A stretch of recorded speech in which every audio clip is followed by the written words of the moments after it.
So the review embargo for Black Myth Wukong has been lifted, and the mainstream media has been coming out in full force today with their positive and negative reviews for this game. Now, I've got some good and bad news for you all. The good news is that the majority of people who played and reviewed this game absolutely loved it, and it looks like this game is going to be a critical success. The bad news is that there are still outlets out there that did not like the game for a variety of reasons. Now, in the case of Screen Rant, they didn't like it because it's not diverse or inclusive enough. That's right, a game set in China with mythological creatures like monkeys, elephants, and tigers, and furry creatures here and there. The game is not diverse, even though everybody in this game is technically Chinese, so I'm not sure exactly what their problem is, but they do list it not only here on this bullet point list where they say largely lacks inclusion and representation, but they also list it in this little infographic where it says the pros are that combat is fluid and fun. The cinematography can be breathtaking at times. Great diversity in items and mechanics, but unfortunately, it's just not diverse in the character department. The cons say that the game performance is unpolished and it's lacking in inclusivity and diversity. How in the world do you even judge a game based on something like that? And if you do judge it, are you saying that you are deducting points because a game set in mythological China does not represent other cultures properly? That doesn't make any sense. It's a game set in China. And it's also based on a novel. So they complain about this, where they say, oh, there's some female characters in the book and they're not in the game. It's just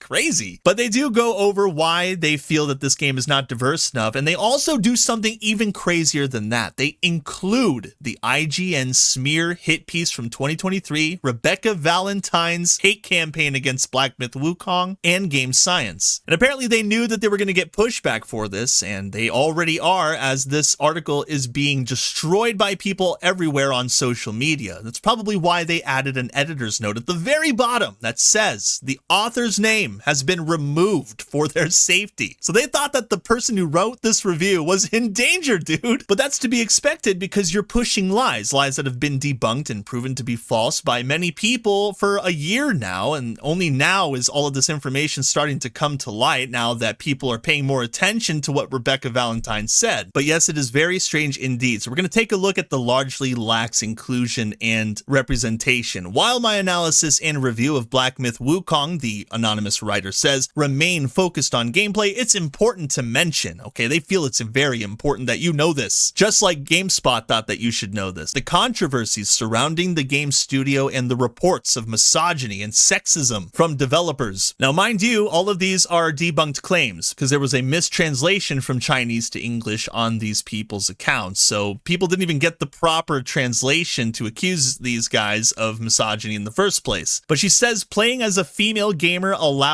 me to notice issues surrounding inclusion and representation. She just had an eye for finding more things wrong with this game because of those allegations that aren't even proven, and they're just posting these in their review and protecting the person who wrote it. But she says, as far as chapters 1 and 2, while characters are clearly fictitious and fantastical creatures, there were no female or feminine NPCs, enemies, or bosses present. Funny, because if you watch one of their story trailers, you can see a number of female characters, including an entire cutscene with like 3 or 4 different beautiful women conspiring against the main character. But you can't rely on mainstream journalists to have that information on hand these days. No, they go off of what IGN says, which is why they're looking very dumb right now. She says that the only exception, if you can call it female, is a boss named Mother of Stones in Chapter 2, which is nothing more than a still glowing rock with no abilities being guarded by other enemies. Oh, big deal, big boo-hoo cry about it. The lack of diversity and inclusivity resonates with the misogynistic comments reported to have been made by developers, which expressed disdain for women playing their games. So I guess that means that it's not diverse and inclusive enough because they're against women. So they're not diverse and inclusive towards women is what this writer is saying, even though the game developer never said anything like that. It's completely taken out of context. Although Black Myth Wukong does have truly enjoyable moments, the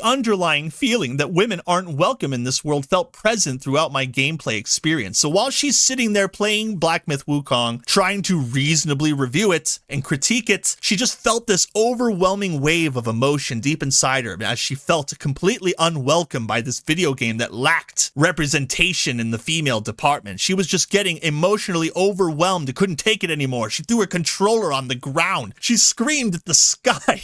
Because she knew that the men who were developing this game had a mission, a goal, to alienate female gamers everywhere. So she acknowledges that all these characters are fantastical creatures set in a mythical China, and in China, everybody's Chinese. There is no reason to include other cultures in this culturally specific video game. These writers don't understand that, I guess, and that's why they're pushing IGN's lies in this inclusion and diversity narrative that makes absolutely zero sense. It gets even better than that, though, don't worry. They say it's worth noting that the game is based on the novel Journey to the West, which does consist of a few important female characters. To not include any women, or to only include a few in an adaptation meant for a modern audience, is quite disconcerting. So we're going to deduct points from your review. It's not diverse enough. There are no black people in this game. It's not Assassin's Creed Shadows, where a black samurai is just murdering Japanese people senselessly as they bow to him. That's completely fine, of course, but this game does not have that diversity, that quality that so many games are missing, I guess. But just in case you're fuming at the seams, they tried to reassure their readers that this does not take away from the exhilaration and fun of those boss fights themselves. Women fans of Souls-like games may have a different perspective, especially given that, according to reports, the developer also suggested that women aren't capable of enjoying or being skilled at these types of games. No, what is really important to note is that that was never said, and it was taken completely out of context. I've already gone over this in previous videos, and these people are pushing this lie. I mean, they have to know that it's not true. Maybe that's why they removed the writer's name in the editor's note. The irony behind this sentiment is that Black Myth Wukong is among the easiest of Souls-like games, so then why are you calling it a Souls-like? And may have overestimated its ability to hang with them in terms of difficulty, but I don't think that Black Myth Wukong was ever trying to be a Souls-like. I think it was just trying to be an action-packed adventure game. But whatever. While thematically and stylistically it undoubtedly falls under this category, it does not quite fit the bill in the technical skills required, such as is achieved by games like Elden Ring, Sekiro, Shadows Die Twice, and many more. So yeah, it's definitely one of the craziest reviews I have ever read. I'm sure you guys were pretty shocked seeing that editor's note. I mean, who in the world was threatening this writer? They had to have known this was going to happen, and I find it truly ironic also that they're the ones trying to push this thing and that they're putting themselves in the crosshairs on IGN's behalf, because if you take a look at IGN's review, they don't say anything about game science. Nothing. It's all gameplay in this review.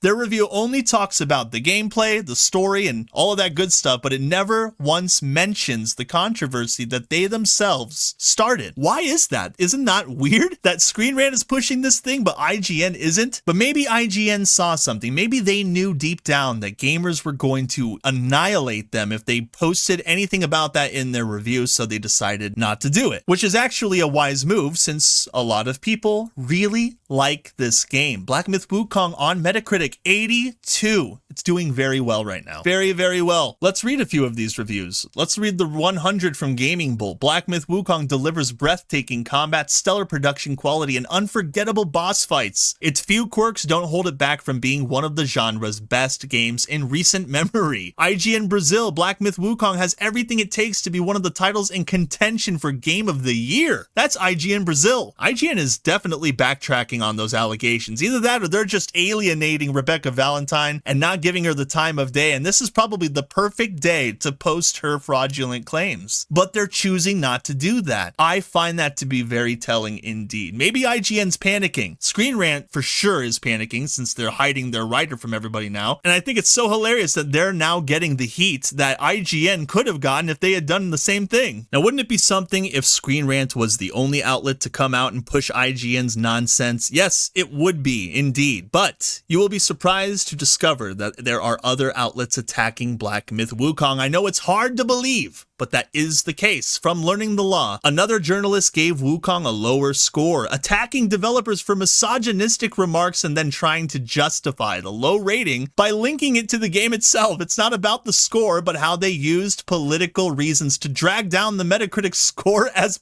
punishment. These people are incredibly entitled. They think that they have control over gamers. They think that they know better than you, that they can tell you what to say, that they can tell you what to purchase, that they can tell you how to think. But that is not the case. For Black Myth Wukong review, Monkey Business, this is from Tech Radar, and they say it's difficult to say. While the game has certainly captured imaginations pre-released for its richly detailed worlds, inspired by historical China and Journey to the West, even as it has dealt with controversy over its sexist and misogynistic remarks against female players. This is incredible. I've never seen a coordinated effort like this be displayed so obviously for people to see. It's really obvious what they're doing right now. How can you deny that there's a coordinated effort to take Black Myth Wukong down? They even provide the link. That little controversy over its sexist and misogynistic remarks comment, that's highlighted in purple. You can click it and it leads you to that same exact IGN hit piece that says how Black Myth Wukong developers' history of sexism is complicating its journey to the West. But they say from a gameplay perspective, the final experience is one that feels lacking in numerous key areas. While it certainly looks capable of standing toe-to-toe with the biggest Western AAA titles of the moment, actually sitting down with the game is a different story. They gave it a 3 out of 5 stars. Screen Rant actually gave it a 3.5 out of 5 stars. These guys gave it an even lower score. I wonder if there's some kind of low-key competition to see who can give the worst review at the lowest score possible. And it's amazing that they can say so many positive things about this game when it is absolutely clear that they want to take the game down. It's so strange that they all type this thing into their review in much the same way as the other outlets do. They say controversy surrounding game science with misogyny, and then they highlight it in purple and embed a link in it that takes you to the IGN post. I mean, I've seen that numerous times by now. GameSpot did it by putting it in the description of their video that they attacked Wukong in. Screen Rant just did it today by writing it in their review and providing a link, and now Tech Radar is doing it too. Who in the world is next? Who else is going to attack Black Myth Wukong on the day that the embargo is lifted? I would post something about Kotaku's Black Myth Wukong review, but apparently they did not even make one. Grum says here that Kotaku, did you not even review the game? They post a review of the reviews and yet still repeat the debunked IGN article that smears game science about Black Myth Wukong. Of course they do, because it's Kotaku. Maybe they are just slow to finish their review since, you know, they don't actually play games. Very good chance that they did not play this one, and a very good chance as well that they do not play games. I agree. It says right here, Black Myth Wukong was first announced in 2020 via a short but impressive looking gameplay trailer. Since then, hype around the game has steadily built thanks to its slick combat and gorgeous visuals. However, an IGN report in 2023 alleged that some top individuals at Game Science, the studio behind the game, had participated in awful online discussions about women and fostered a toxic culture at the studio. Wow, why don't you guys take a look in the mirror and try to remember what kind of people you hire at your place of business before you start preaching at everybody else about being toxic. All these people have amazing things to say about this game. They're all like, the gameplay is amazing, the cinematography is amazing, the graphics are amazing, it can stand on its own against other triple and quadruple A titles. They say such incredible things about that game, but because it's surrounded in controversy and allegations that aren't even proven, well, now we're gonna have to deduct points. So they're giving it a permanent deducted point score because of this lack of diversity, this lack of inclusivity, these allegations. Okay, so someone alleged that they did something, and so these people have just been running with it for all of this time. Multiple outlets saying it's important to mention. Why is it important to mention that when it has not been proven? These are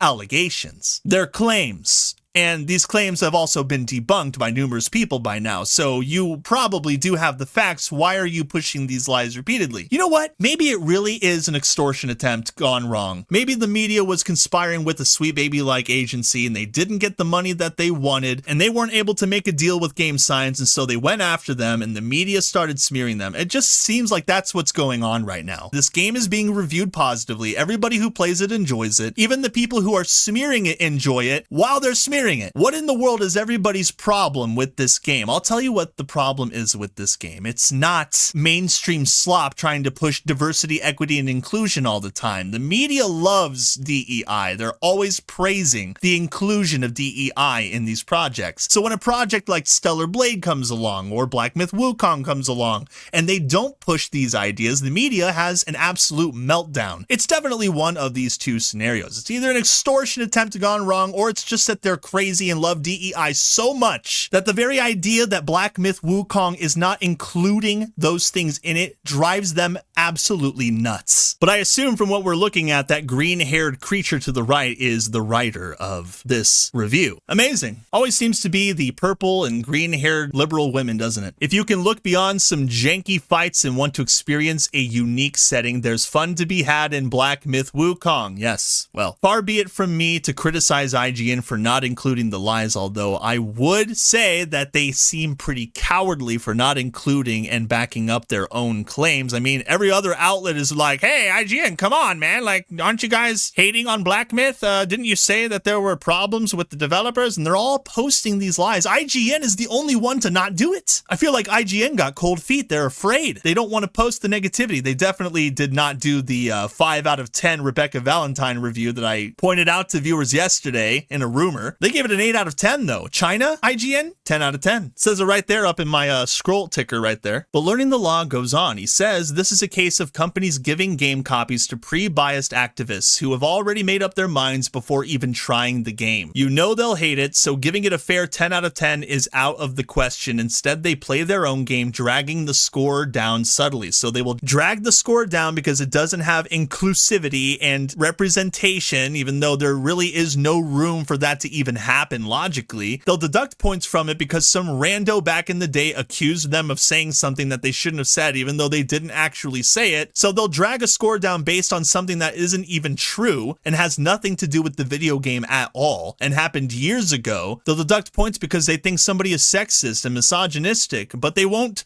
deduct points for actual things. But they'll also try to give it good reviews too because they want to stay in everybody's good graces. Now, Tech Radar seems to be the exception here. They just have a bunch of bad things to say about it and gave it a 70 on Metacritic. But it's quite obvious that they're pushing the same debunked lies that IGN are trying to push. It's just so fascinating that this article means so much to these journalists who scream every single day about misinformation and telling the truth when they themselves are grouping up together and pushing a lie that is so easy to debunk with a simple Google search. That being said, it would appear that Black Myth Wukong is earning its top spot on wishlist on Steam. People love this game. They are very excited about this game. I personally am excited about this game. There are gamers out there who have sworn this game off because of the CCP, because of China. I say you guys should give this game a chance. If you don't like it, then just return it. And if you don't want to buy it because of China, then okay, fine, don't buy it because of China. But I guarantee that people who don't buy it because of that are going to be missing out on a great experience. Do not rob yourself of a great gaming experience. That is not something that we come across often these days. Games like Black Myth Wukong come along once in a long while. We really need to cherish these moments because one of these days, gaming is going to collapse on itself and we're not going to get any interesting titles anymore. We're already getting way too many rehashes of other games and remakes as it is. We need original fun titles, and sometimes those fun titles come from outside of the US, and that's just reality. But you don't have to take my word for it. Just look at what people are saying about this game and make the judgment call for yourselves. The most powerful thing that you can do, the most effective thing that you can do, is to vote with your wallet. Whether that means that Black Myth Wukong gets a win or not is completely up to you, but it's irrelevant because at the end of the day, it's your choice, and that is all that matters. And that's all I've got for you guys in this video today. I hope you all enjoyed it. If you haven't had the chance to like it and share it with your friends, that would be awesome. And hey, if you're feeling ultra spicy, consider subscribing to my channel so that you're always up to date on what kind of thing I've got going on. I look forward to seeing you all in the next one. Later. Meow, meow.